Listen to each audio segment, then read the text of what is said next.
Philosophers have said that there are only 7 stories we keep repeating throughout history. Tonight, we're gonna pick one and tell it again. This is The Treatment, a podcast about stories, with your hosts Billy Beck, Cody Beck, and Mark Lucas. The Treatment is filmed instead of a live studio audience. It sure is. And before we tell another tale spun from the circle of stories, Mark, do you have any reviews of our last film, which was called ... ellipsis? Ellipsis. ... parentheses ellipsis. Yes. I do. This is a review from the AV Club. The filmmakers here completely commit to their gimmick, turning its limitations into benefits and exploiting the chosen technology for maximum effect. In the process, they hit the refresh button on the entire found footage format. That's a pretty good review from the AV Club for our film Ellipsis, based on the concept of screen life. Yeah, I was not expecting such glowing remarks. If only the box office mirrored the... At least we came to a resolution on my hypothesis. It is possible to make a good screen life movie. We don't do this for the money, we do this for the joy. On the circle this week is... Ko-fi.com/SoonMajorPod. We don't do this for the money, but please give us some money. What's on the circle, Bill? On the circle this week is In Real Time, Ichabod Crane, Snow Queen, The Fisherman and His Wife, Handful of Spiders, Dracula, Haunted America, Isekai, and Hansel and Gretel. A lot more originals on there than we used to. And it is landing on Haunted America. Ooh, I had a feeling. Alright, so this is mine. This is my suggestion, and I'm gonna go ahead and admit that this is fully inspired by a TikTok. Which I think, unfortunately, it's been long enough that I'm gonna have to pull that TikTok up in order to cite my source here. Bear with me just a moment. Just bear with you. Honey, you're a twunk at best. It is way too early for us to be going to the lobby already. We're not going to the lobby. See, the magic of editing, when our audience listens to this, will have no idea that Cody has taken now 4.5 hours to find a TikTok. At this point, and 3 times now, we've had to stop her from just watching new ones. You know what? It's probably going to be easier if I just look at our fucking chats. That's not going to be any easier. Do you know when you added this to the wheel? No. This is some stellar podcasting we're doing. Just all 3 of us scrolling on our phones. Listen. So, as I recall it, the gist of Haunted America was... Have you found the TikTok yet? Nope. The gist of it was that different regions of the United States have their own folk histories of hauntings. Yeah, basically, it's less that each region has its own histories, although that's a side effect of it. It's more that each region suffers from a different type of hauntings because of its history. So, for example, the Northeast was... I think I'm confusing it with Appalachia, but the Northeast is kind of broadly considered Appalachia. You've got Southern Gothic going on in the Southeast. In the Southwest, you've got all of the history of colonialism and war. Not that the whole U.S. isn't, but like that more so. And then you also have, in the Pacific Northwest, you've got the kind of the sister to Appalachia, which is... kind of more Wendigo-y. Yeah, it's more... Yeah. So, idea? Mm-hmm. We set it in coal country. No! And the haunting is actually a werewolf that's protecting a small town from danger? We already did that one. So good news, I have found the source of that TikTok, so we can at least give credit to Soul Matters at Animaclavum, ANIMACLAVUM. Bad news, this post is unavailable. Oh, well, shit. All right, let's make a movie based on a TikTok no one can watch. The good side of that is no one can say we were wrong. I will say that when you sent it to me originally, my thought was that it would be even better as like an anthology miniseries. Yeah. Like, give this to Jordan Peele and let him try again at doing The Twilight Zone, but with this instead of The Twilight Zone. Yeah. Are either of you familiar with No. a novel and eventual show called American Gods by someone whose name I will not say? Why, is he a piece of shit or something? Yes. You know I can't read. Yes, I know you can't read, Mark. I'm sorry. American Gods is essentially the Odyssey, but America. It's basically there has been a balance of power that has shifted in the heavens, and our poor protagonist has to figure out what is happening and runs into all the different gods in America. So it's not like, the Norse pantheon and the Greek pantheon that most people are familiar with. It's more American gods. So what does that look like? So I think my vibe with the idea of Haunted America, I agree with you in that it would be better as an anthology. So do we want to go in terms of Trick or Treat or Tales from the Hood? Or do we just want to focus on the one that we find the most interesting or have the most experience with? I think to keep it more in the spirit of the original that is no longer available, I think that we would want to do more anthology. And a thought that I had a while ago, I don't remember exactly when, I really like the vibe of like the old Rod Serling Twilight Zones and Shadow Gallery and everything else, So I was thinking if we could kind of ape that style and do okay, so I've never seen any movies, so I'm just going to be referencing something I don't know. Uh-huh. But have you ever seen Asteroid City? Yes. I have. The beginning of Asteroid City, where it's a fictional television program. Except instead of we're going to show you how a play is written and performed and produced, this is a fictional television program about a kind of a spooky, haunted travel agency offering you the viewer, potential vacations in the different haunted regions of America. I like that. That's a fun device. Yeah. I'm also thinking, I know you have never seen a single movie, Mark. I think it's Tales from the Hood 3. You love referencing Tales from the Hood 3. I do! I think it's really good. It's... Because what's going on is it's the Tony Curtis and the baby is actually the devil.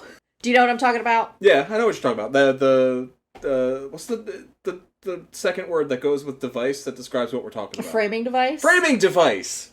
So, the framing device of that one is that Tony Curtis is telling... Not Tony Curtis. It's not actually Tony Curtis. It's an older black gentleman. Tony Todd is who you're thinking of. Oh, Tony Todd is what I'm thinking. Yeah, Tony Curtis is Something Like It Hot. Oh, you're right.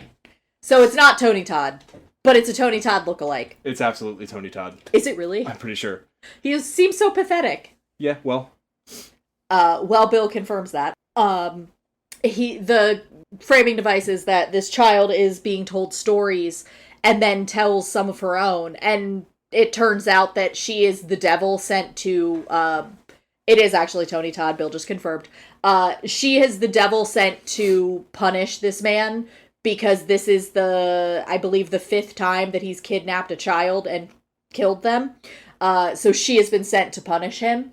So I think it would be fun if there was does this travel agent get anything out of you making these vacations? And that's something that doesn't have to be explicit, but it could be fun to play with. I don't think we need to go as in-depth with the travel agent part of it, because I've seen a handful of these, like, it's usually a horror anthology. Yeah.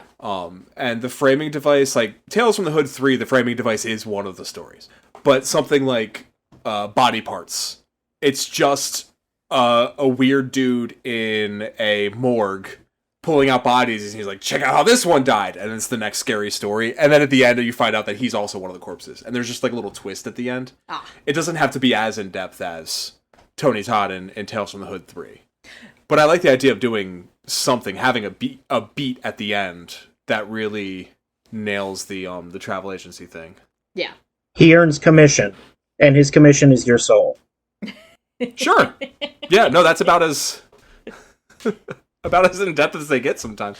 I mean, it's better than most retail, which is where they earn your soul. So, yeah. So I think the other thing we need to decide is how many pieces. I'm leaning 3. Anywhere 3 to 5 tends to work for this kind of thing. 5 is a lot. 5 is a lot. 5 is a lot, but also this is a big country. Yeah. And again, just thinking regions: Northeast, Southeast, West, Pacific Northwest, California. Because, like, California is kind of its own thing. Yeah, we really are. Well, Southern California specifically. Yeah. Northern California is just the Pacific Northwest. Yeah. They'd probably get real upset at you for saying that. They probably do, but they vote like them. So, like, regardless of what the stories are, I kind of want everything in the travel agency to be black and white. Yeah. Okay. And I just want to flesh out the travel agency part quick because it's easiest, Yeah. Yeah. Set us in the mood. Yeah. Establishing shot outside of, it's not quite in a strip mall, but it kind of feels like a strip mall. Voiceover, maybe introduce just like Joe Schmo, everyday American. Family of 4. He is today, join us as we go with Joe Schmo to plan a vacation through haunted America. Camera follows into the door, and a devilishly handsome, you see what I did there? Huh? The travel agent, like, welcome to definitely on the level and not demons travel agency. What can I do for you? Oh, we want to plan a vacation to see Travel America. Well, I have some wonderful options. And as he lays out a map and places down brochures that will be kind of like how Buster Scruggs is a book and every chapter is, like, it shows you the first page of the chapter. Every pamphlet is the story. Yeah. Kind of like how Creepshow did it with comic books. All right. Yes. So I think we would decide which direction we're going, which I think the most obvious decision is east to west. Kind of pan across the country. Yeah. So basically east, south, central, and then do we want to end in Pacific Northwest or do we want to end in Southwest? it depends on the stories we tell in each place. Yeah. We can always shuffle it around. We can make it make sense once we know the stories. I think that it makes the most sense to start in the Northeast. Yeah. I mean, regardless of where we go from there, it makes the most sense to start there. It's where the country began. Yeah. I mean, depends on who you ask. So it's where the United States of America began. The question then is, what kind of story are we telling? Are we telling an old war story? Are we telling indigenous story? I think to start out with, we should lightly pin down what the story will generally be for each one. Yeah. And I just want to say, like, for the West, Confederate cowboy ghost. Like the bad guys in the video game Gun. Okay. Sure. My suggestion for the South is plantation wedding. Ooh. Because there's a lot you can play with there. There is. I like that idea. I think the Northeast we should do something with colonizing. Okay. Because that is kind of an I know we're not indigenous to this land, but I think we could pull it off if we treat it as colonizers versus the colonized. I have 2 thoughts about the Northeast. Okay. The first, witches. Oh, That's kind of what the original TikTok actually specifically mentioned. This land is cursed because of both the pilgrims slaughtering the natives and also the mistreatment of women, like the witches. So either we do a, like, witch story, or... I know I keep referencing video games. There was one called Where the Water Tastes Like Wine. It's a weird game where you play as a skeleton telling stories during the Great Depression. One of the stories is a thing you experience where you're in Boston, and somehow you get swept up with a regiment of ghosts still fighting the Revolutionary War. I want to do witches because I have an idea for a witch story already. I like that idea of ghosts still fighting the war. Do we want to do that in the South instead of a plantation wedding? Yeah. I'm not married to the idea. Okay. No pun intended. I mean, we can intermix the two. Yeah. The only thing is it would be more, I would assume it'd be more Civil War. Oh, maybe like it happens at a plantation wedding. We can blend them. Yeah. Yeah. Okay, that works. Again, calling up video games. What was that GameCube one? Eternal Darkness, Sanity's Requiem. Yeah. When the cathedral, it's the same cathedral from Charlemagne to World War One, but you see how it's changing. So, like, it could be a plantation wedding in whatever time, but also the ghosts that were stationed here come back. The ghosts that fought on that battlefield that plantation is, or was a plantation, like, that is what happens. The idea that I have floating around in my head now is that it's like the Ghostlight tradition. You always have to make sure that you set out an empty plate, or you set out a plate for... The caterer has to reserve a plate for the ghosts, or shit goes bad. Something happens and shit goes bad. Yeah. An idea just popped into my head for the PNW, by the way. Something with Bigfoot. Yeah. I think that would be cool. So I think the only one we're missing is kind of the Appalachia, right? I think instead of Appalachia, let's do California. Yeah, I was thinking that too. Again, not more modern, but like... I'm definitely feeling in all that glitters is not gold with the California. I was thinking base something off the Comedy Store ghosts. See, I was thinking go to Disney. Okay, we're all in 3 different places here. What were you thinking with Disney, Mark? I don't know. Okay. I mean, Indiana Jones. The cast members got to make sure that Indiana has his donut, or that's true. Or the ride doesn't work. I also, just another zoom out moment. I want time to feel very weird in this. It should be hard to pin down when these stories take place. It could be the 40s or 50s. It could be the 80s or 90s. You don't see a cell phone. I think that our evil demon travel agency is very 40s. Mm-hmm. But some of the stories that he's looking into are out of place and out of time. Yeah. That's why I was thinking Comedy Store Ghosts, because it's a more modern... And he will not comment on it. Oh, no, I don't expect him to. Okay, so the thought I'm having for our guys, because we're aping Twilight Zone. This family is coming in, and it's the dawn of the interstate. That's, like, the vibe that we're getting, is, like, you can travel cross country, see the whole country. And so you're kind of leaning into the 40s and 50s vibe, but you don't... But we could do, like, thanks to recent updates and modern travel, and it's like a locomotive from the 1800s, the space shuttle, a people mover from Disneyland. It's like fanciful and real from different time period examples. Yeah. Like, thanks to the modern travel, our family can travel distances not dreamed in dozens of years. Yeah. But in the establishing shot, when he pulls up, it's in, like, a 1940s Chevy.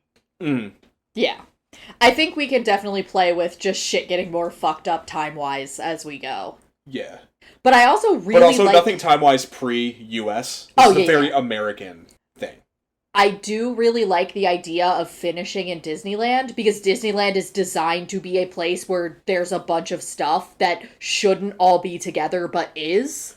What if we land there because the family, one of the kids, everyone, like, kiboshes one of the places to go, and the fourth one, the kid kiboshes it, because none of these look fun. Oh, you want fun? Yeah, I want to go to an amusement park or something. Oh, then, Disney. Yeah. The most magical place on Earth. Legally distinct Anaheim, California. The joyfulest place on Earth with no lawyers. Disney, we have made no money. Copyright land. We could just pull a fucking anime and it's MM land. I was just thinking the bit you showed me, like, this land that is protected under copyright law, or under fair use, under section... Public domania. Yes. So, let's start, now that we have, like, a broad picture of each story, let's piece them together a little bit more. I think each individual story does not involve the family. Yeah. Correct. I think it's one of those things where we should try to squeeze in the actors in there. I think it would be fun, but it doesn't have to. I don't want to try too hard about it. Yeah. So what would It's like, remember a billion years ago, if you ever actually went to a travel agency for real. Kids, in the before times, a travel agency was kind of like Expedia, but it was a place with people. There's all these brochures and pamphlets with, like, model families having model fun, and I think that's part of our zoom in on the pamphlet and here's somebody totally different. The zoom in on the pamphlet and the family in the picture, like, it fades into color and the aspect ratio goes widescreen again, and then the camera pans from that family to our story. Yes. Yeah. Just an aside, something that I learned that's very funny is you can always tell when photos are, when a wedding photographer has paid someone to do, like, fake photos to show off their photo skills, and the biggest tip-off in the industry, and it is known, is that the groom is handsome. If the groom in all of the photos is handsome, they paid somebody to stage a wedding photo shoot. Hey. Now you listen here. If our wedding photographer used our photos, I'd be fine with it. So, witches. Okay, so the idea I had for witches was someone telling the story of the Salem witch trials from a first person I was there point of view, but who is clearly not old enough to have actually been there. And they describe what was really happening was that, like, all the common theories, like the mold and the it was just women punishing other women so that they wouldn't be punished and all that shit. Mm-hmm. But really it was the person who's telling the story is a witch and was there and was just, like, watching things unfold. Like, bro, they ain't even close. Still doing her spells and shit off to the side. Maybe poking some bears. Because I want to do, like, horror comedy here. I think that's a bit more fun. Don't. You don't? I don't. And let me tell you why. Witches... This is a thing that we have, as a society, really drifted far from. And this is another reason to blame fucking JKR dogs. Witches are scary. I'm not that scary. How are your witch class goings, by the way? They're going well. I fell asleep in the last one. Today, we have kind of a skewed image of, like, witches from, hundreds of years of cartoons and such. But if you put your mind back into, like, the 1600s, when your literal staying alive life depended on, like, the crops, witches are terrifying. If your entire life can get fucked up by some weirdo living in the woods for no reason... Well, it can even be more simple than that, because a lot of the people that were accused of witchcraft were, like, in Salem specifically, the first person accused and the first person to confess to doing witchcraft was a Caribbean slave. It's pretty strongly suspected that she was essentially beaten into confessing because she was a slave in the household of the fucking pastor. But... it's also one of those things where, you know how in old Victorian times you would do, like, the little silly things that were like, oh, you have to, like, tie a red string around your finger and then eat an egg and then look in a mirror and then, like, lay a certain way on the bed and you'll have a dream about your future husband. Like, that stuff has always persisted. Like, those little, I guess it would be considered, like, old wives' tales. Superstitions. Magic. Yeah, but my original point with Tituba, the Caribbean slave, was that she was just an inconvenient person. Like, women were barely people anyway, but she was extra inconvenient. And then, like, another person who was early accused of witchcraft was basically the village outcast, who was extremely poor and was a beggar woman. And so basically it was just kind of like that idea of, like, an inconvenient person and getting rid of inconvenient people. So, witch hunts never went away. They just call it customs and border enforcement. Yeah, right? at this kind of. Yeah. Yeah. It's more like, even in the modern era, like, purging a homeless encampment is kind of in the same spirit. Mm-hmm. We don't just call them witches anymore. We just call them criminals. Yeah, exactly. Well, witches, criminal. It's always scapegoating. Yes, it's always scapegoating. But I do like the idea of this being someone who does not appear to be old enough to have been there. Like, she's in, like, her 20s, 30s. But she was definitely there, and she's the one telling the story, a la, like, urban legend. I know you haven't seen a movie, Mark. Okay, so we could definitely do it in a more serious tone as well. What if it was, like, a very minor, like, social faux pas or something against the witch, and she set off the Salem witch trials as none of them are actually witches, and here's what was actually happening, but she was pulling the strings to get back at that community? I could see that. What if our person, she was a witch even back then? I'm sorry, you guys are having a conversation with your cat in pantomime. No, we're having a conversation with each other in pantomime about the cats. So there's like in the past, a full-blown witch panic.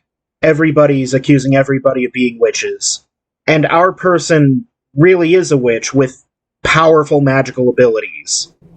She does get accused of witchcraft, maybe even more than once, and quote-unquote executed with the feeble attempts that Puritans are able to cobble together. I hate to give credit to J.K.R. Dog, so I'm not going to. This is a 100% original idea that's all my own. She's able to use her magic powers to, burning at the stake, quick and easy, fire doesn't burn me charm. I scream like it hurts, and then teleport away. So, in addition to everybody who's innocent, she also has been executed at least 8 times under 8 different identities. All across, like, basically whenever it happens, she just keeps bouncing around to different places. Yeah. She even came over on the Mayflower after the English witch trials, which predated the ones in Salem. Not the Mayflower, obviously, but you know what I mean. Yeah. The hypothetical Mayflower. The maybe flower? Ew. Alright. So, our story begins with family going to a historical reenactment of a witch trial. Yeah. A la, like, colonial Williamsburg, but in, like, Salem. Yeah. And it gets interrupted by this young person objecting that that's not how it goes. Mm-hmm. I kind of like the idea that, like, the accused proves their innocence and they let them go, and that's when she objects. She's like, no. They didn't listen. Mm-hmm. And that's our witch that's objecting. Yeah. Okay, yeah. Like, as soon as you even looked at one of the girls, they started shrieking and throwing themselves into fits. That's not how this went. This is how it went. Yeah, and then go right into Samuel was an asshole. He was trying to prove himself. The mock trial becomes, like, as it, like, we go back to flashbacks, and when it comes back, she's sitting at the stand testifying in the reenactment. Yes. I think just to, gussy up the visuals a little bit more, there's a fireplace for the purposes of heat, to keep this, this big, old-timey, authentic 1600s gathering place. She throws a fistful of powder into the fire that, bursts, and tendrils of smoke that kind of look like ghosts and kind of look like people and kind of start playing the role of the other people in her stories. Yeah. It's like you have shadow figures that are moving amongst everyone, and it's reenacting the... Ooh. So it's like not just a regular flashback. This is like a dramatic reenactment of a flashback. Enhanced flashback. Yeah. I was also thinking, on that same vibe, if we're going to have her just openly casting spells, the first one she does, when she first interrupts the experience, some people are going to get, annoyed with that. Like, we're here enjoying this educational tour. Shut up, you weird old lady. But she sprays herself with perfume and walks through the room. And as people smell it, they settle down and listen. Mm-hmm. Like a little mask of what she's doing there. And then, like, she could just openly do magic and they're her captive audience. I like the idea of, like, everything she does could be seen as just a regular thing, but we as the audience know it's magic. Like, maybe it's not perfume, maybe it's hand sanitizer. I like perfume because then you can leave that mist. Oh, that's true. You know what I mean? Yeah. I have an image in my head of near the end, one of either an onlooker, somebody in the audience, or a security guard, somebody drawing a gun and shooting her, and the bullet stops right before hitting her. As another, like, showing, no, see, your things don't fucking work on me. Yeah, like, she's like, you weren't listening. And that's kind of a big swing, so it would have to come kind of near the end. Yeah. Yeah, like her powers need to get stronger as this progresses, as she tells the story of what really happened. So yeah, I like the fireplace thing. That's a little bit more, like, is this the filmmakers being fancy, or is this the actual magic that she's doing? And then maybe she commands some people, like, just like some hand gestures, and people just do. Mm-hmm. Yes. Like, to help her reenact the stories. Yes. I'm just trying to think, how do we get to someone drawing a firearm? I mean, it is America, so it could just be a lone wolf attack. That guy definitely wasn't radicalized in right-wing online spaces and didn't have a manifesto or anything. It's only a lone wolf, and guns aren't the problem. One of those guys comes in and... No, see, I'm thinking it's somebody in the audience. Yeah. I mean, this is America. We're all strapped all the time. Yeah. And this person has by now clearly demonstrated, I'm a fucking witch, and witches are scary. Maybe even she's, like, conjuring flames and waterfalls in the courtroom to faux reenact the burnings and the drownings and the crushings and everything. And this guy's like, I have to stop her before she kills somebody. I was thinking, like, and this could be the same person, to escalate to that. It's the one person who's been resisting the whole time. Like, one person is not fully falling for the spell. Yeah. Now, is that an audience member? Yeah, it's one of the audience members. Or is it someone who was, like, part of the original reenactment? Is it a local? Or is it a... I think it could be a twist who it is, or a reveal who it is at the end. Because I was thinking... Could be another rival witch. Because my thought process is, this whole elaborate scheme is her trapping the, like, the last descendant of the witch hunters. It's a cop who just happens to have been walking by when he sees, like, the flames through the window, kicking in the door. What the hell's going on in here? Maybe he hears screaming as she's demonstrating the fire charm or something. Yeah. Like, he walks in, hears screaming, and then sees her with... Maybe she has somebody else tied up, like, on the stake to prove... Like, maybe this witch really does kill some people in this courtroom. Yeah. Yeah, because I'm thinking, like... See, this is what happens when you burn a regular human. But a witch like me, a simple fire doesn't burn spell. Yeah, and then they, like, watch somebody just get burned alive in front of them. Yeah, it's like the first... Because I'm trying to think... I'm pulling from my knowledge of Salem witch trials, and it's like, the first person to go is an old lady. She's like, see, most of them didn't even die of... We didn't even get to the spectacular killings.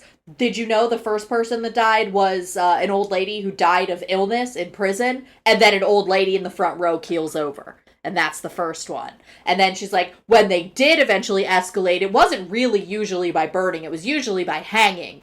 And then she demonstrates the hanging. And then she's like, there were some burnings, and then the first...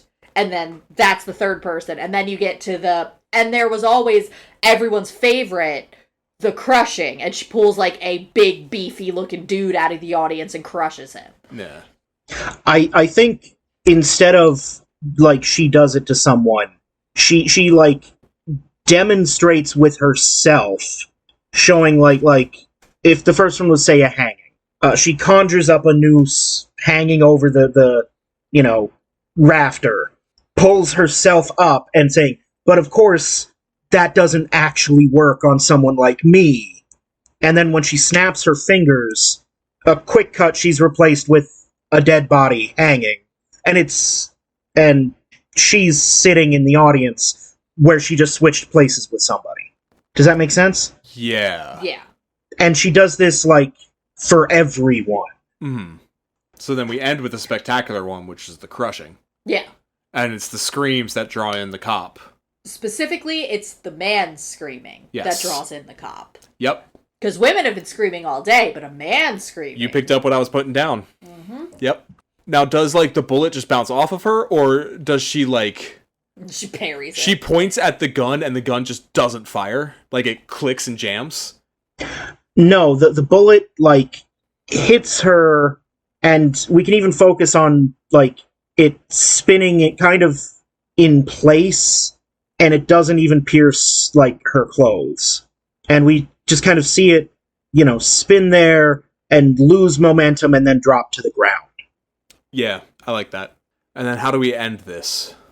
I want to say the ending is the beginning of another witch reenactment. I just need to figure out how we get from here to there. And now it's time for the 2:00 show. Yeah, I would think she's in the room alone then, surrounded by corpses. A few survivors get scared and run out. And then she does something like snaps her fingers and the floorboards like lift and rotate and like the bodies just slide underneath the Sweeney Todd. the courthouse. The thought I had is the cop shoots her and she's just like, see, nobody ever really listens, which is why I have to keep doing this. And I think this is the only time we see her actively kill someone, and she kills the cop. And I think it should be as... I don't want to do like Scarlet Witch. I'm wondering if I want to pull a Scarlet Witch, because that's one of the coolest scenes from that movie. I don't know what you're talking about. I know you've never seen a movie, Mark. I believe it's your director that you really... Raimi's Doctor Strange. When they are at the... Scarlet Witch has found the girl and she's trying to break into the sanctum, and she finds the one guy who his resolve is weak and it lets her slip through, and it's just she's scanning, she sees the guy, and then she like smiles a little bit, and then a ghost of her just appears behind the guy's ear and she just says run, and he fucking breaks rank and sprints away. I'm wondering if we can do something like that where the cop then like just shoots himself. I wanted to do something even more supernatural. Okay. Like she walks up to him, grabs him by the throat, lifts him up, and then just sucks the life out of him from like 6 inches away. Just inhales, and you see like his whole essence leave from his mouth and into hers. I like that. And then he just dries out and shrivels, and then she drops him on the floor and walks away. Because then what I want her to do is be like, remember what you saw today. We have always been here, and we will still be here. Don't cross a witch. And just, like, she goes into the fireplace. The fire, like, sparks up, and then, like, the lighting changes a little bit, and everyone kind of wakes up. And there's, like, a logical explanation for all the dead people. Because there's, like, 4 dead people. I just had a thought. Mm-hmm.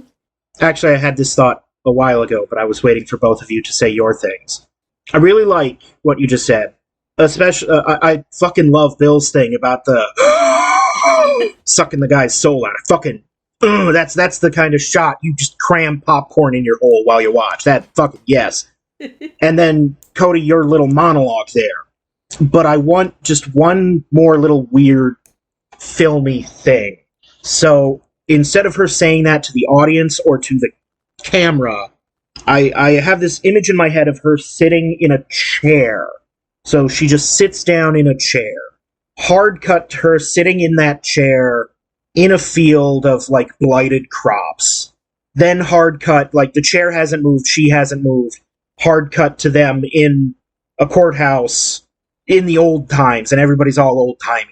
Hard cut to sitting in that chair on a platform that's starting to be on fire. Hard cut to her sitting in that chair in this courtroom reenactment as we hear the beginning dialogue from the beginning of the short. Yes. So what I like about that is it's exactly what you're trying to tell the audience, Cody. Yes. Without having a character tell a literal audience word for word the point. Yeah. I like that. That's better. That's better cinema. Yeah, I like the idea, not necessarily hard cut, but like she's walking through courtroom and like the scenery is changing around her, and then it's as she sits down, it's like blighted crops at her feet, etc. I like that. I just like her sitting and the hard cuts because that establishes the continuity around the change. Mm-hmm. Yeah. Yeah. I think I'm leaning more towards hard cuts. Okay. But that's such a minutia. It doesn't matter. Because I am kind of stupid, I do like that monologue of verbally telling the audience in voiceover during these hard cuts. Okay. It could even be, we could even soften it a little bit, and it's more, they never listen, so I have to keep doing this. And that's kind of like, as you're seeing, as the cuts are happening, they never learn, we will always be here. That's when the monologue from the beginning starts. Mm-hmm. Okay. And then we zoom out of the maybe it's New England, it's the exterior Northeast of the reenactment hall that we zoom out from, and that becomes another picture in that pamphlet. Back to the travel agency. Yeah. Mm-hmm. All right, so now to the American South? Yeah, I think so. I want this generally to have a dark horror tone, but I also recognize that we need to have at least one lighter one, like, to break up the monotony. I think that's going to be Bigfoot, to be honest with you. Yeah, I was going to say, I feel like Bigfoot is... I kind of forgot about Bigfoot and thought that was going to be, like, the Confederate cowboy prospector ghost. That's the West. Yeah. South of Civil War. Yeah, I don't think that the comedic break should be the second one. I'm just setting that up. Yeah. There should be a comedic break one, and it should either be the Bigfoot or the Confederate cowboy prospector ghost. We'll worry about that when we get to them. We'll leave the options We'll worry about that when we get to it. Yeah, I think we should lean more... If we're going to go Confederate in the Southwest, I think we should lean more Southern Gothic in the South. Oh, I like the idea of the ghost soldiers. I do too, but can we do like Revolution soldiers as opposed to... I think when I say Confederate prospector, I don't mean literally that it's still the Civil War. I mean like John Wayne in The Searchers. I mean like General Magruder in Activision's Gun. Like it's 1880, it's 1890. The war is long over. Yeah. Right, but I'm saying if we're gonna if that's gonna be something later, I don't want to hit on it twice, you know? Yeah. But we're not necessarily hitting on the Confederacy twice. Okay.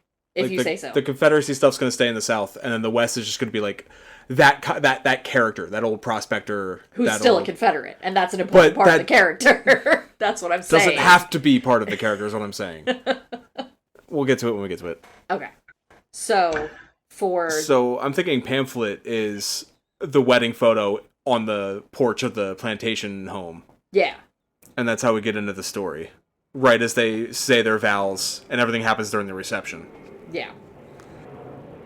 Because I think the vibe that I'm getting here is, it's like the photo, it's all the photo op, and we're kind of zooming out, and we're with the staff, and I think, because what I said earlier is like, oh, this place has a tradition where you always have to make sure you leave out, like, a plate of food or a glass of wine or something for the, ghosts.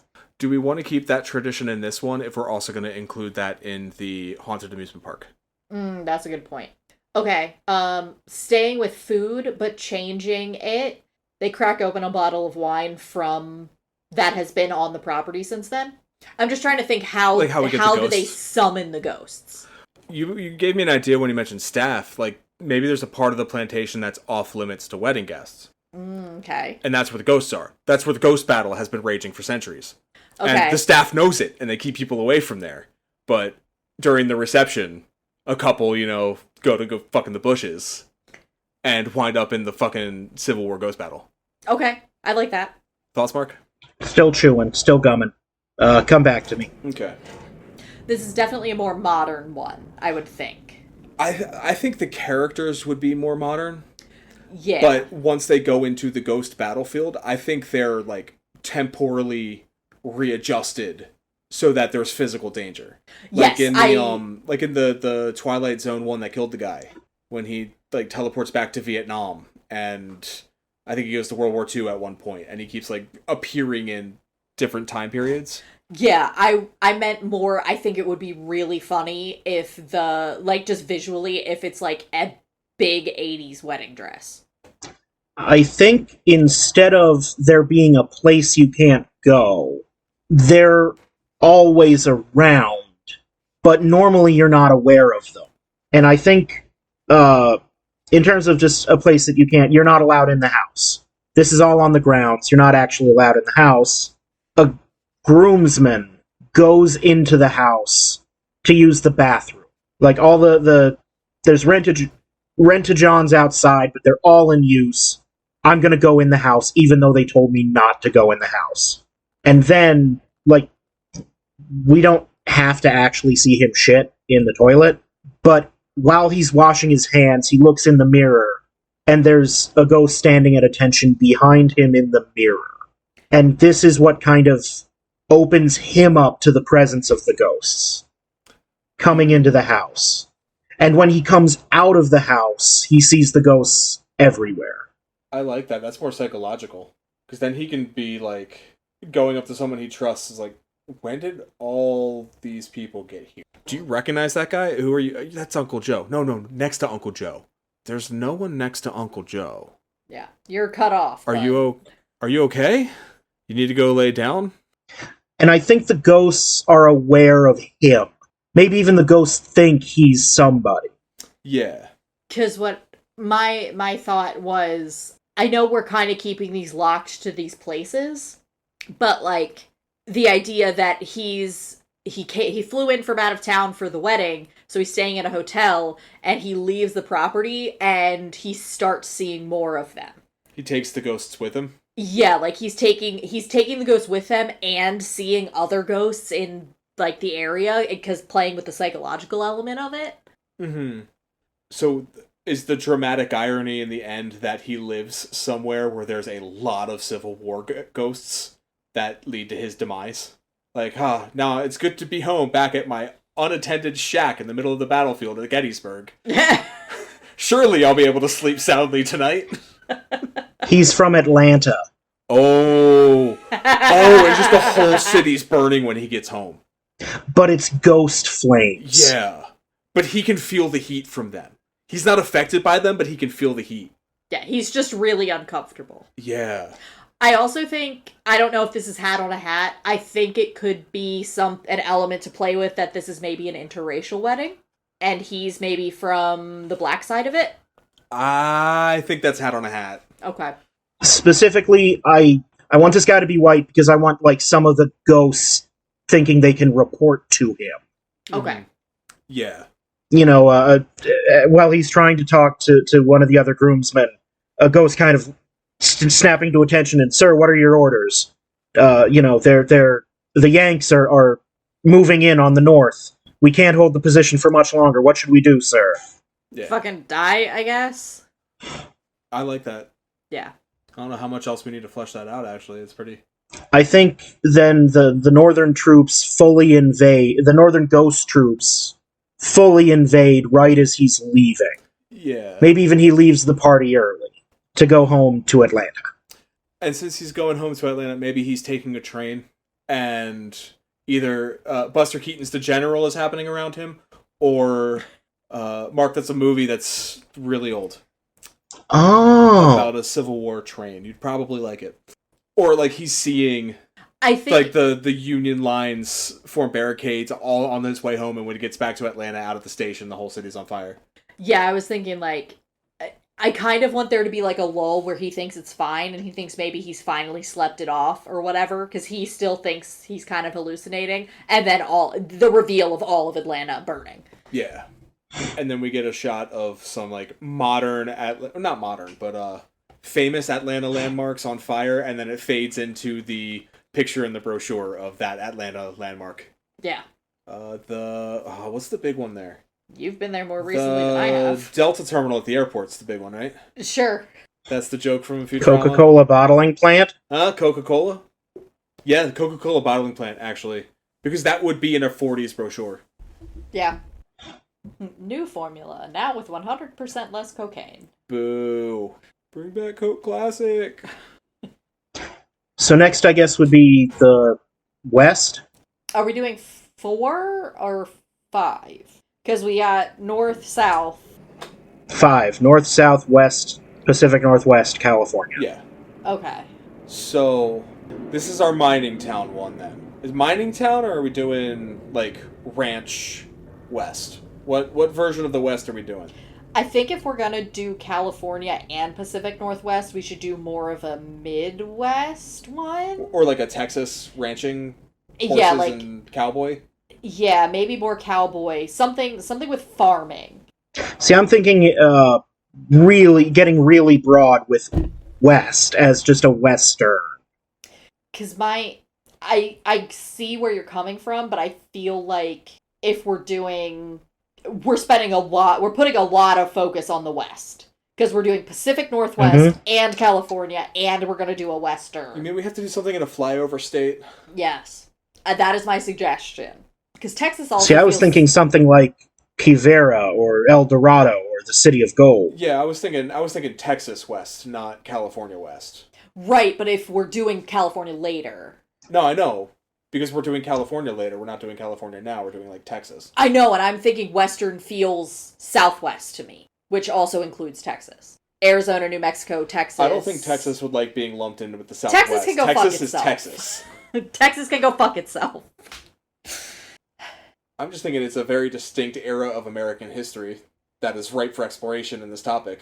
That's fair. So I think worrying about if the Midwest states feel bad about not being included is kind of... I'm just trying to make sure we're Maybe they should have culture. Maybe they should have significance. Okay, let's do something... Ranching in Oklahoma and Texas, okay? Okay. Nice middle of the country. So that all the time zones are represented and everyone's happy. Okay, fine. Mark, stop us from fighting. No. I just had a thought, a family, and I mean, we're playing with time a little bit too much, and I'm leaning on the ghost crutch a little too much. My first thought was a family whose car breaks down somewhere on Route 66, and they have to camp for the night, and somehow get transported back to wagon train times. I don't dislike it. What if it's happening so slow they don't recognize it's happening till it's done, till they get to Oregon? It's literally the Oregon Trail. We've got modern-ish people in Chicago. I'm moving to Kansas City. Portland. Kansas City, whichever one. We're moving to Portland. We're going where people get us. We're going out west. And they start their road trip, and slowly the things that happen to you in a game of Oregon Trail start happening. They blow out a tire. And then when they change the tire and they get back in the car's a little bit older. And then they stop to eat. And they go to the back and they get their food supplies out and their barbecue. And, now it's like, it's not even a jalopy or it's a jalopy now, like in the Dust Bowl days. And eventually they're hunting for buffalo. One of the traveling party dies of dysentery. They get raided by bandits at one point. And they finally make it to Oregon, and it is like 1801. And they don't know how they got there. And there's nothing there. I'm down with that. Still gumming? Yeah, the thing is that I'm thinking back to the original, setup, the original TikTok, which is no longer available. And they all kind of had like an idea or a point. Yeah, and I'm trying to remember what this one was. The thing is, I remember the Midwest one, which was basically like flatland and farmland, and like you can just get lost in all of the nothingness and flatness. And I think the idea for this one is, who said you could own this? You're going to Willamette. Who said you could own Willamette? What if just to add some color to the like some moral, some ethical color to the story? Like every diner they stop in, like what if it is the thing about flat and it's easy to get lost, and they feel like they should be out of Kansas by now. Like how is it still just corn everywhere? It's been 8 days. And they think they're at the same diner, and it looks like the same waitress, but she has a different name every time. And they get increasingly more judgmental about them moving west, while things are slowly rolling back in time until they eventually get there. Or at least they get to the Rockies or something. I mean, if we're doing horror, it could be a time loop. In the sense that, like... Oh, like that show From on MGM+? I have no idea what that is. Yes, you do. I've watched it with you. So that Mark can understand, because he doesn't watch anything. But he has an idea that he's holding. I watch TV shows and YouTube. Okay, so From this dude is driving down a road and there's a tree in his way, and he can't get it out of the way, so he turns around to go back to town, and now all of a sudden he can't leave town. Like, you could drive all you want, you just loop back around into town and you're stuck there forever. Oh, is that the one with the, like, creatures? Yeah, there's, like, creatures in the night and a box that they put people in that eats people, and the dude from Lost is there. Mark, you have a thought. I have a thought. I remember a story that I was supposed to have read way back when I was in middle school. And of course I didn't read it because I can't read. But the title of the story was How Much Land Does a Man Need? And I think it was a Russian story. Mm-hmm. And it was a story about a guy who's really greedy and he keeps trying to do all he can to get more fertile farmland. And in the end, he exerts himself too much trying to take too much land, and he dies. And it kind of ends with how much land does one man need? About 6 feet's worth. And so maybe if I like the idea of them kind of trapped in a Kansas loop. The dad has this idea that we need all the wide open space when we get to Oregon. We'll have all the land we need. And he slowly gets sicker and sicker as they make no actual measurable progress. Mm-hmm. And it ends with him. They get to where they're going, and there's just a grave plot, and he collapses. And ends with a zoom out over... Yeah, I like that. I do too. And maybe we have somebody like a preacher or somebody just say, like, well, he's got all the land he needs, and then start shoveling. Yeah. So what's the travel pamphlet for this one, then? Route 66, baby. Route 66? No. The Route 66. Yeah, I mean, it's Route 66. The Route 66 road sign is the first one that leads in, and then the one leading out is just a cornfield. Yeah. Yeah. I just want to pause for a moment, kind of zoom out, and say that I really love the magic process we have of kicking ideas around. I love how we started from a place of Confederate prospector cowboy ghosts and landed in a cornfield grave. All the land we need, Mark. So, do you guys want to know something horrifying that I learned about that happens in the Midwest? You guys ever heard? No, but you're gonna tell me anyway. I sure am. Have you guys ever heard the term corn sweat? No. So, corn sweat is a phenomenon where, as corn grows, there's a lot of water in it, so it will essentially aspirate or expel the water, and it significantly increases humidity in the area, affecting the weather. Especially in areas that have massive amounts of nothing but cornfields planted, which is horrifying. And surely nothing bad happens in weather when you take a really humid area of sky and put it next to a dry area of sky. Uh-huh. I'm sure that doesn't cause things like tornadoes. Yeah, stereotypically, I'm sure nothing bad could happen. So now that we've taken Route 66 to our graves... To our corn grave. Bigfoot. Bigfoot. I think you should lead on this one. Because this is going to be one that's a bit more fun. Yeah. The idea that's, I know I said you should lead, but the idea that I have kicking around right now is Bigfoot hiding in plain sight in Oregon. Just like a burly bearded dude who works at a record store is Bigfoot. Yes. Like, straight up, he's just hiding. And there's one guy in town, like, you guys have seen the Fairly Odd Parents, right? Yeah.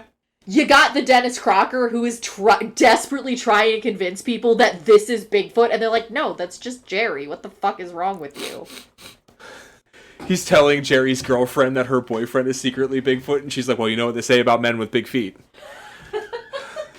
I just thought Bigfoot would be a fun idea. I didn't have any, like, actual idea, so I don't know how to lead this. I did have a similar idea of a hiding in plain sight, but it went, like, full sketch comedy in my head to a The Office style interview and then documentary, like, fake documentary of Bigfoot in everyday life. Well, ever since they found me, I had to start, integrating myself into everyday life, watch them, like, trip over things and try to work the copy machine at the office in a suit and tie. But it's just Bigfoot. But I think that was a TV show called Harry and the Hendersons, so I could just be I mean, I was thinking it's just the Geico commercials with the cavemen. Oh, yeah, it is just those. That's the show that's in my head. I feel like this one could also be a shorter one. Yeah. What if we're following a documentary crew searching for Bigfoot? And one of the crew is Bigfoot, hiding in plain sight, and no one can tell. Yes. I don't know if that's hat on a hat. I think that's funny. I think that could be that's the reveal at the end. It's that the cameraman is just Bigfoot. It's like how in wrestling, you get Pearl Harbored from the front. Like, yeah, because the camera is what matters. Yes. Yep. If people don't know the term Pearl Harboring in a wrestling sense, you sounded like a psychopath for a minute. I sound like a psychopath a lot of the time anyway. It's true. It's true. Here's a thought making, I love throwing out the bad ideas. Instead of Bigfoot is the cameraman hiding in plain sight, they're like following, there's one specific guy who's like the lead guy, the host of the like documentary crew, and he is obsessed with finding Bigfoot. But also, what he doesn't know is that Bigfoots are carnivorous and sneaky, and instead of it being a twist that the cameraman is Bigfoot, one by one his crew gets eaten and replaced by Bigfoots, and nobody seems to notice. I like that. Yeah, I kind of love that. So, like, borderline Blair Witch Project parody? Yes. Yeah. That's pretty good. Like, they start out with a fairly normal crew and one crazy guy leading them. And then, like, the script girl is suddenly an 8-foot tall, hairy biped. What was the movie we did where, like, a guard was replaced by a Russian guy? Oh, it was a con guy. That's right. Yes. That's what con guy, yep. That wasn't just a guard, that was a member of the United States Secret Service. Sure was. On personal detail to the president. Haunted America. Yeah, no, I like that idea a lot. That would be a lot of fun. And we could still have the horror elements because we'd have the found footage, the shit appearing in the woods, that whole thing. Yeah. Never a clear look at At one point, he finds some Bigfoot droppings. But then, like, oh, we can't use this. Becky, how did your glasses get in the fucking... Sorry. And he doesn't realize that it ate Becky. And... He offers her a cough drop. Your voice sounds terrible. You gotta get over that cold. I'm telling you, stay dry in this weather. Until eventually it's just a whole cast of Bigfoots and this guy, unable to see that he's surrounded by Bigfoots.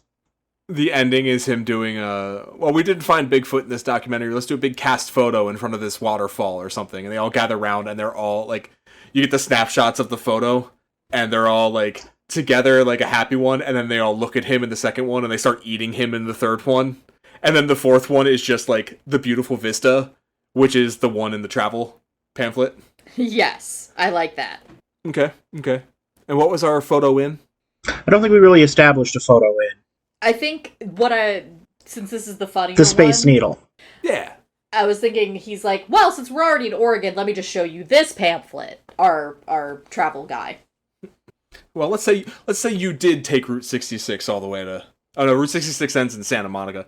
Let's say you did take the Oregon Trail all the way to Oregon. Route 30. After that, it's as simple as a shot down the coast starlight to California. Take scenic Pacific Coast Highway to sunny Southern California, where little Jimmy can get his rocks off at Public Domania.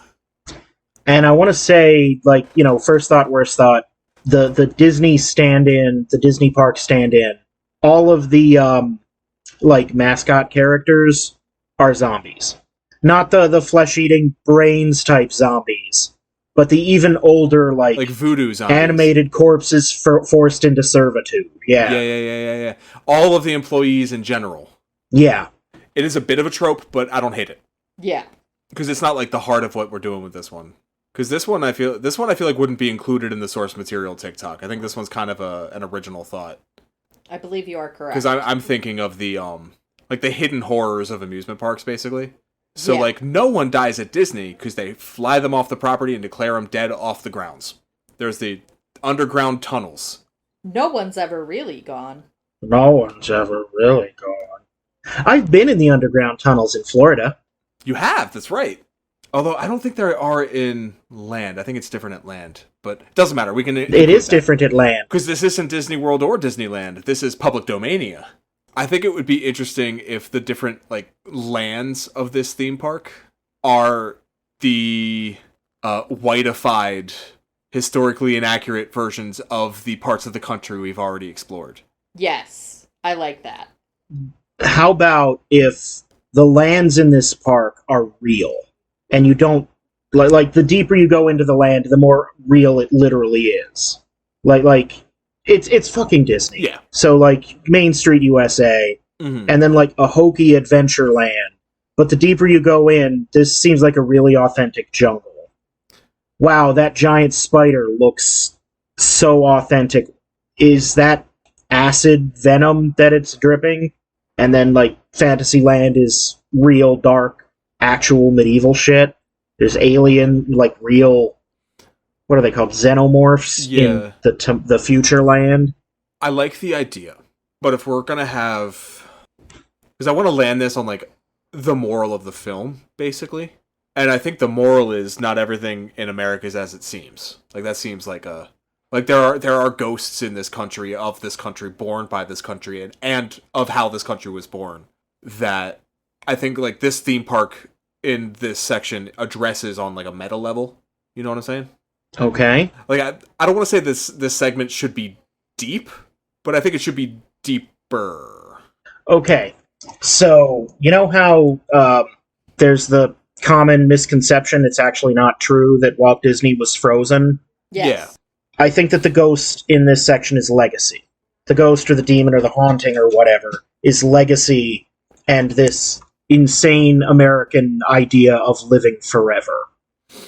Instead of the founder of the park being cryogenically frozen, part of the tunnels underground is the cloning lab, birthing new, not Walt Disney's, so that he lives forever.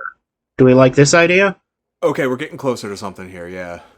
But also, the original is still there, barely clinging to life in a disgusting husk connected to a bunch of machines. And he's being kept alive by the life force being siphoned into him from the zombies that work in his park. I think the original is dead, and the park is being run by Faux Disney the Third. But that is the second clone. He figured out the cloning when he was still a younger man, but the cloning takes time and the child must be raised. So he just raises his clone as his own son and keeps the company in the family that way. I was thinking, what if we marry the two ideas and he's alive, but not in any way that matters? He's basically brain dead in a box. Oh, because I was thinking, even going further the other direction, he's this mogul of storytelling 3 generations ago, but he's been doing this forever. This is something he was taught by the witches in Salem. And when he carpetbagged in the South, and then when he and his family built Route 66 and made their money on the railroads. And I don't want the stories to connect in any way. No. Okay. It's a cool idea, but I think the whole point of doing these anthology unconnected stories is that we keep them unconnected. We could even do it completely unconnected and and kind of the part of Legacy is also the part of Legacy is new, like is new and unique almost to America, but like also tying it into like the Habsburgs, like these wealthy families that used to be royalty and aren't anymore, but still functionally are because they still have like old money, and just kind of tying in his lineage to like that kind of thing, making it stretch further back than even he realizes. You know what I mean? To pull in the prestige, the only one that matters is the one who hears the clapping. Yeah. I don't know, maybe I'm trying to think too deep. I mean, I definitely think the idea of him not even knowing what clone he is has possibilities. Mm-hmm. Or not knowing that he is a clone. A la Moon. Yeah. Massive spoilers for the movie Moon. To avoid Moon spoilers, jump to now. Yeah. This is the second time someone's brought up the movie Moon to me today, and I fucking love that this has happened because I watched it fucking last week. Fucking love Moon. So what if the perspective is from the third, as he's taking over the family business and learning the truth about his family? Yeah. And I think the original is still kept alive, like, technically. He's a husk. Like he's like a Slim Jim in an iron lung. Like the one we're following is in his 30s. He's been made CEO. 2 has retired. He's going off to golf. And Grandpa is still back at the mansion. He's in his fancy bed with his nurses and stuff, but... No, 2 is gone. And part of it is that when you cease being useful, you are liquidated. And a new clone is woken. Oh, he took the company in a bad direction. The public perception is that Old's... I can't call him Uncle Walt, but, you know, he never ages. Uncle Bob. Unky Herb. Unky Herb never ages. But behind the scenes, the original is just kind of there, being kept alive. And I'm picturing like a plaque surrounding the machine saying like, it's all for him. Mm-hmm. And our clone knows that everything he does is to continue the legacy of that great. And it's almost ironic that we're calling it that great man when there's no brain function anymore. And he finds out it never You know what was. I mean? Yeah. I'm thinking like, it's not that Walt didn't do anything, it's just that the way that copyright works and legacy works in American media is that the name on it gets the praise and recognition regardless of who actually created the characters. It's the Dread Pirate Roberts. It's Disney and Ibyworks. Ubyworks? What's his name? Obyworks. Obyworks, thank you. It's Roger Myers Sr. and that homeless guy. Chester Lampwick. Thank you. I've always felt a little bit weird the Disney's insistence on focusing on the quote from Walt. Always remember, it all started with a mouse. Because it didn't. It started with a rabbit. Mm-hmm. And I can't quite put my finger on why I always felt like there's a weird darkness to that statement. Always remember, it all started with a mouse. Yeah. So like, what I'm thinking is the original is that kind of like Thomas Edison type, taking credit for other people's work, not necessarily passing it off as his own, but not correcting people when they ask or when they make assumptions. Mm-hmm. Builds it into this media empire, passes it off to Clone Son 1, because it's a clone, he's still in charge, but he didn't, he's a clone, but it's still me, I'm still in charge. But makes some bad business decisions, gets unlucky in some places, the company starts downturning and getting a bad name, and then he gets liquidated.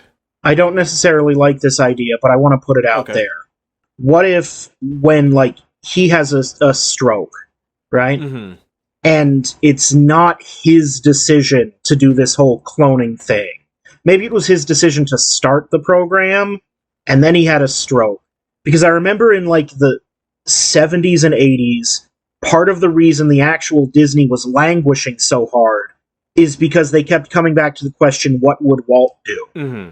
We don't have any ideas of our own. What would Walt do? Our fictional board doesn't just ask, what would Unky Herb do? Wake up one of the clones. Let him do it. Meanwhile, we'll keep the real Unky Herb on life support and let the clone work until they can't work anymore. Yeah, Then just wake up a new one. that works. Or until the shareholders or the board gets upset with the clone's decisions and fires up a new one. And I'm thinking what makes our third clone so successful is that he starts buying up other people's work to resell on his own, a la Disney buying Marvel, buying National Geographic, buying Hulu, buying ABC, buying... Oh, no, you don't even have to... You can go a little bit farther back, a la Michael Eisner. Yeah, like that kind What's that? Universal wants to open up a Hollywood-themed park and studio in Orlando? Well, hey, Disney Hollywood Studios in Orlando. It was Disney MGM Studios at the time, but now they're owned by Amazon. It was at the time. But yeah. It's a shame. Still, you get what I mean. Yeah. But I'm thinking, like, if it's not going to be a direct parallel to Disney in that sense, like... Yeah. Just one up and down of business success and not the roller coaster that is the Disney history. And I'll say why I originally didn't like the idea of it being the board's idea, is because the whole thought of it being an absurd obsession with legacy. I want to live forever. Maybe there's a board meeting to discuss it, but he like shows up at the last minute, and the board is ready to put it aside, say the program's not ready, and at the he musters up just enough strength to say do it, so it's still his decision to do it, and then the board sees that it works and starts doing it unilaterally, and the board starts implementing the zombie. Oh, they're not zombies; they're broken clones that all work at the park. They have an Uncle Herb aptitude test that all the clones take when awoken, and depending on their scores, they're placed in different positions in the company. I feel like we can play with that in that at first you think they're zombies, and then you realize, and it's worse. Because they are and they aren't. Mm-hmm. And the bad ones end up in the slurry vat. Yeah. To be genetically printed into new ones. Oh, I was thinking to be genetically printed into Chicken McNuggets to sell at the McDonald's on site. That too. Why not? This is a horror anthology, after all. It all comes out of the same spigot. I think the way we tell this, it begins with a family going into the park, having a little bit of fun, and then they have to go to the... In some Disney parks, there was an attraction called One Man's Dream, kind of like a museum and movie about Walt. Something like that. And I think...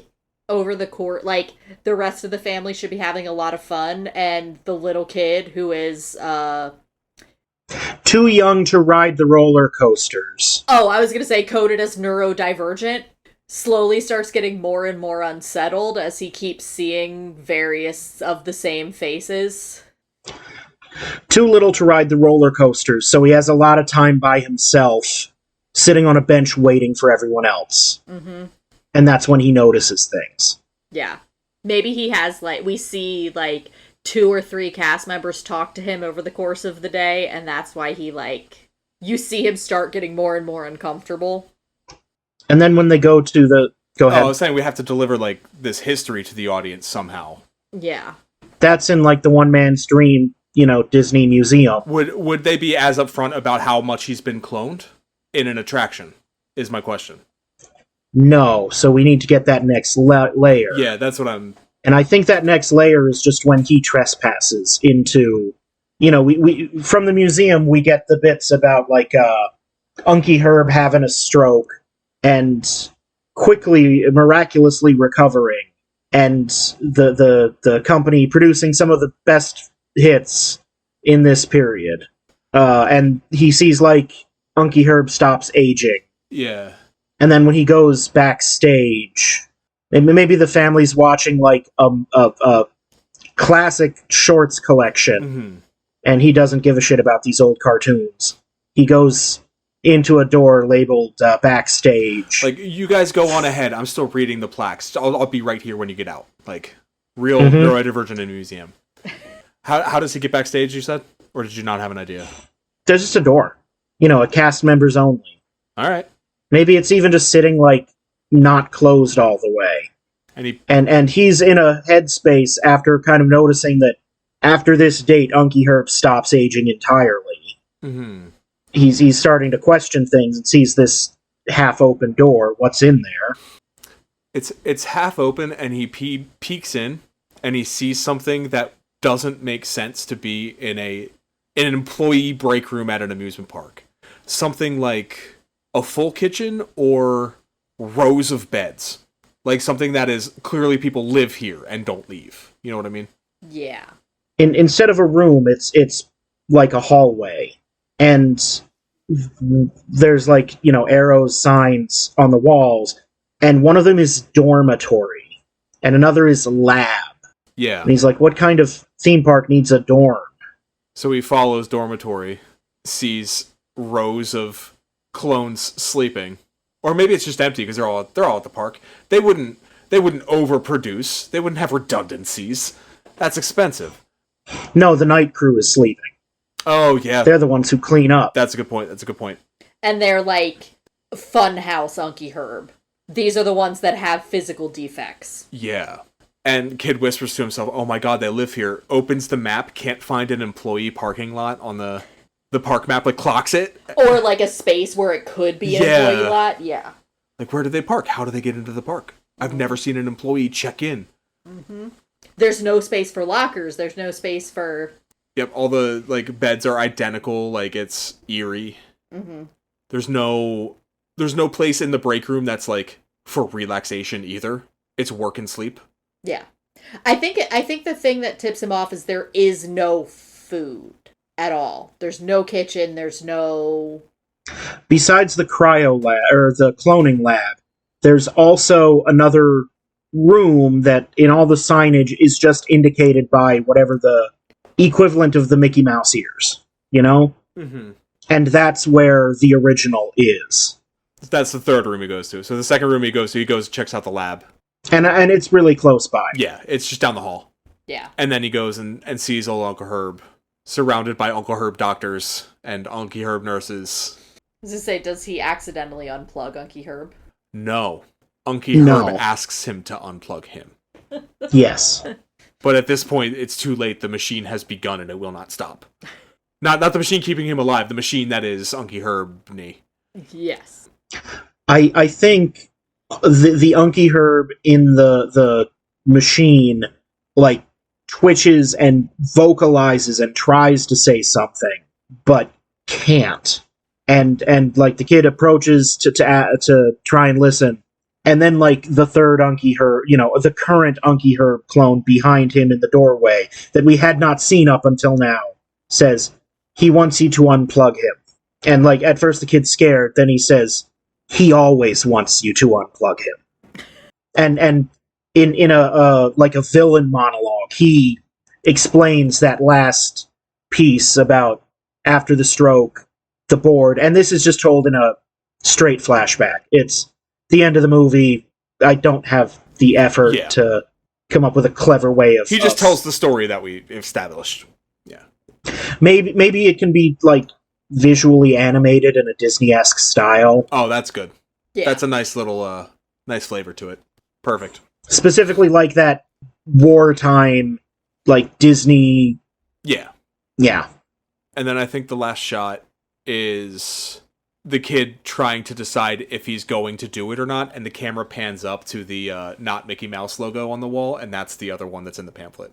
That's our way back to the framing device. So we don't know if he pulls the plug on the guy or not. Because what difference will it make? Yeah. Because I think that can be the end of the monologue, too. That's just like, you can do it if you want to. One of us will plug him right back in. Well, no, it's you can do it if you want to. We already have what we need. It's not going to stop anything. Yeah. Yeah. Bleak. I mean, they have a literal fucking Walt animatronic. True. Which is kind of ghoulish. Mm-hmm. So we fade out from the like, not Mickey Mouse logo. And what is the ending of our movie? The family decides to go to France instead. Or Canada. Has the family visually changed throughout this? The family in the travel agency? Yeah. No. Okay. No. It's the same family. No, I meant like... It's essentially the sixth vignette. Right. What I'm saying is, are they affected by the being in the presence of this guy? Our demon travel agent? Or is it as simple as them signing the travel documents is like the contract is sealed? I think the father of the family says something like, I don't think I really like any of what you've shown me. All of these are uh, dark, and I'm uncomfortable with the history you've presented to me. And the travel agent can say, well, that's all right. We've got, he can motion to a whole rack of brochures. This is a big country. There's lots more opportunities. But I'll warn you, there's ghosts in all of them. That works. Yeah. Something about, like, if just because you don't like it doesn't make it change. Yeah. But just because you don't like it doesn't make it change. No matter where you go in this great country of ours, you're going to find the ghosts of the past. I dig it. Fade to black. Yeah. All right, casting on this, one actor for each segment, or we're going to be doing this forever. Oh, yeah. So we need our travel agent. Yeah. We need our witch. We need our homeboy who fucked up that wedding, or fucked up at that wedding. Mm-hmm. We need our old man in Kansas. We need our Bigfoot hunter, and we need our Unky Herb. I think Bigfoot Hunter should be Jensen Ackles. Just a nod to Supernatural. I wanted to make so many Supernatural references. I wanted Sam and Dean to show up in all of them and kill the ghost. Here's a big swing. Okay. Nick Cage. For the Bigfoot hunter? For the Bigfoot hunter. I was thinking Cillian Murphy. What about Nick Cage for the travel agent? What about Cillian Murphy for the travel agent? Cillian Murphy does have demon energy. Yeah. No, Nick Cage for the Bigfoot hunter is actually really good. I was going to say Bigfoot Hunter or Dad. Either of them. He would fit in real well. I would want him Bigfoot hunter. Okay. Give him a chance to just fucking lose it. John Hamm for the dad. For like the main dad at the beginning? Yeah. Like the dad in the dad in the travel agents. Oh, Okay. I was thinking... Were you thinking the Kansas dad? Yeah. I thought that's what you were thinking. I was thinking older for the Kansas dad. I was thinking like a J.K. Simmons or Bryan Cranston. They might almost be too old. I like where your head's at there, but I think they might be a little old. What about that guy that was in Succession? Jeremy Strong? I don't remember. I haven't seen it. But I was thinking of Mary Steenburgen for the witch. I'm okay with that. You know Mary Steenburgen, Mark? Looking her up. Okay. Love her. Although she's in her 80s. Yeah, and? Or not in No, her... Sorry, 70s. she's in her 70s. She's like 72, 73. If we aren't settled on Cillian Murphy, Ted Danson. Ted Danson for Unky Herb. Oh, Ted Danson for Unky Herb is perfect. Yeah. Yeah. We just need our wedding guy. Our wedding guy getting haunted by the ghosts of the Civil War. Who's that guy? Is that where you want to do Jensen Ackles? Glenn Powell? Glenn Powell? Ooh. Because he has big Atlanta white boy energy. I don't hate Glenn Powell. He's got a very punchable face. Yeah. Which is fine. Did we land on our Kansas dad? I don't think we have. I think that's the one we're stuck on. Oh, shit. I'm sorry. I just had one and then moved away from it because I thought we had that. Give me a second. Dennis O'Hare. Oh, yeah. Dennis Patrick Seamus O'Hare. Yes. Okay, yeah. I dig it. So is that it for casting? I think so. Yeah.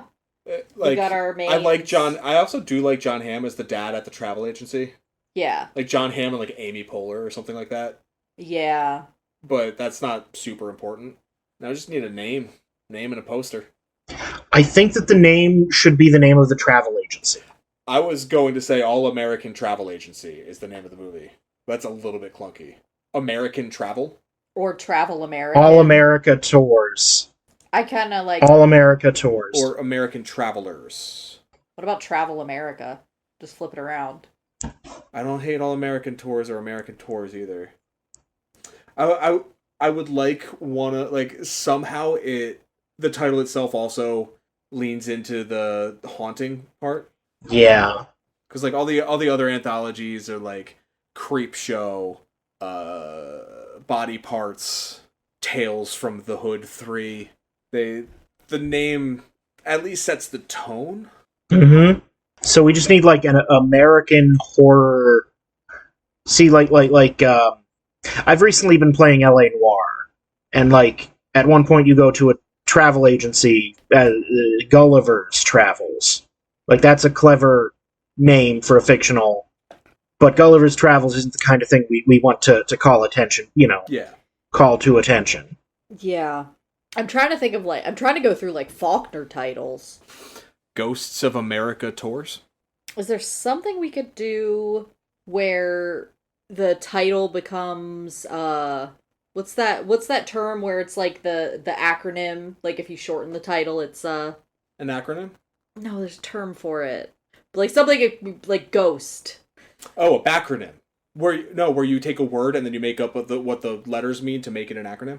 Is that what you're talking about? Yes. Yeah, that's a backronym. That's not a real thing. No, that's a real fucking thing. I hate it too. Backronym is when you start with the acronym and then work backwards to come up with what... Yeah, so it's like ghost, but with the periods, and then you make up the words. Like an acrostic. Yeah. Acrostic is what I was looking for. Oh, that's a different thing. Because you're trying to backronym into ghost. Not necessarily Ghost. I'm just, like, trying... That was the... Yeah. Yeah.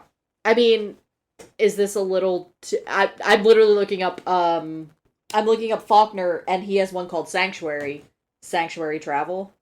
Haunted America Travel? Like, honestly? I feel like we could be more clever than that, though. Yeah. Erie America Erie America Travel Agency. Spirit of America. Spirit of America Travel? Or Yeah. Spirit of America Tours? Yeah. Spirit of America Travel Agency. Or American Spirit? That's a company that Nah. exists. I know, shit. But we're not selling cigarettes, we're selling a movie. But Spirit of America. Yeah, is Spirit the of pun. America Travel, yeah. Yeah. Spirits of America Travel Agency. Yeah. Pluralizing it, I like that. Yep. Yeah. Spirits of America Travel Agency. And the poster is like a poster for the travel agency. Yes. Yeah. With like postcards of the different vignettes. Yeah. The tagline, book your tour this July 4th. Yeah. And is July... I want to say that it premieres like Christmas. Just because I think it's funny the way you book your tour this July 4th. The reason coming in Christmas. The reason I said that is because this episode drops on the 2nd of July. Oh, happy birthday, America. Happy 250th, America. Our episode on this date is about how you're fucking haunted because of the shit that happened in your past. Sometime we'll tell a hopeful one about America. Yeah. Sometime I'll have to feel hope about America first. Is this a bad time to say I found the original TikTok? Start it up again! This is The Treatment, a podcast about stories with your...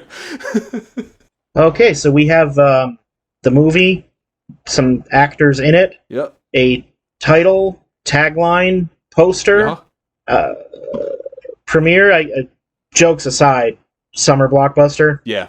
Legit Is this July a July 4th? Absolutely. Okay, I guess that's all we need then. Yeah. I feel good about this one.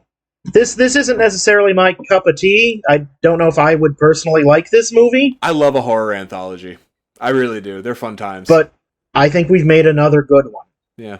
Well, this has been The Treatment, a podcast about stories. We've been your hosts, Mark Lucas, Billy Beck. And Cody Beck. and we'll see you at the movies.